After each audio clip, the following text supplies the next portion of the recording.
बंटी एक बहुत ही बहादुर बच्चा होता है और ज़हीन भी बहुत होते हैं, जो अपनी फैमिली के साथ एक खूबसूरत घर में रहता है। बंटी एक दफ़ा पार्क जा रहा होता है कि वो कुछ लोगों की बातें सुनते हैं।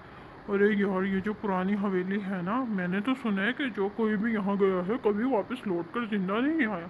हाँ हाँ, तुम बिल्कुल ठीक कह रहे हो, ऐसा ही है। जो कोई भी इस हवेली जाते हैं सही जिंदा नहीं आता। ये अजीब ज़्यादा है, बहुत ज़्यादा पुरानी है।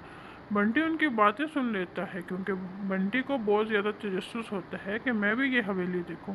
उनके एरिया में हवेली बहुत ही पुरानी होती है। अक्सर रात को यहाँ से खौफनाक आवाज़ें आती हैं। कभी किसी के रोने की आवाज़ आती है और कभी यहाँ पर झूला झूलने की आवाज़ आती है और कभी किसी के हंसने की आवाज़ आती है। बंटी को भी तजस्सुस होता है कि वो जाए और इन तमाम बातों का सुराग लगाए कि ये हकीकत है, ये सच है, क्योंकि वो बहुत ही बहादुर होता है और एडवेंचर बच्चा होता है। इस वजह से एक दफ़ा जब रात को उसके सब घर वाले सो रहे होते हैं, वो चुपके से वहाँ से निकल आते हैं और वो उस हवेली की जानिब जाना शुरू कर देता है। जैसे जैसे उस हवेली के नज़दीक जाते हैं, बंटी के रोंगटे खड़े होते जाते हैं।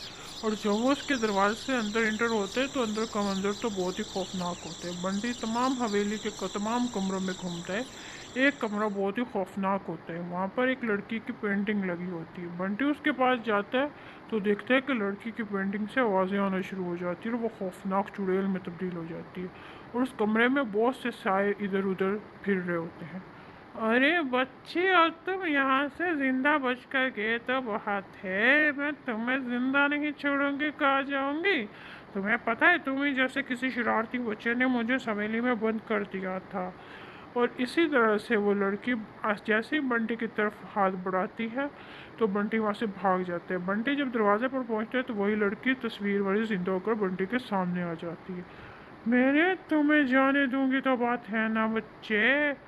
बंटी उस घर के तमाम कमरों में बाहर जाने की कोशिश करता है, लेकिन वो कोई ना कोई भयानक शक्ल रूप लेकर उसके पीछे लग जाती। कभी वो बिल्ली बन जाती है और कभी वो चुड़ैल बन जाती है।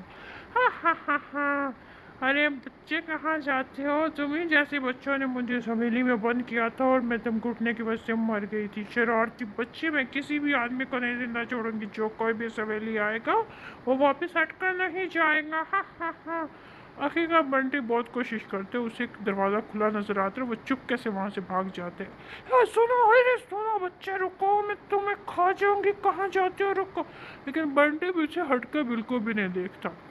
बंटी भागम भागन जाता है और अपने घर पहुंच जाते हैं। बंटी की माँ चिल्लाने लगती है, अरे मेरे बच्चे, तुम कहाँ थे? मैं तो तुम्हें ढूंढ ढूंढ कर थक गई हूँ। बंटी, कहाँ चले गए थे तुम? बंटी जाता है और अपने बाप के गले लगता है और उसे सारी बात बताते हैं। उसका बाप बहुत ही खुश होता है कि उसका बेटा जिंदा सलामत वापस आ गया है। पापा, मैं आपसे प्रॉमिस करता हूँ कि आइंदा मैं आपको बताए बगैर कहीं बात नहीं जाऊँगा, अकेले मैं आपके साथ ही जाएंगा। तो बच्चों, हमें अपने माँ बाप को बताए बगैर कहीं नहीं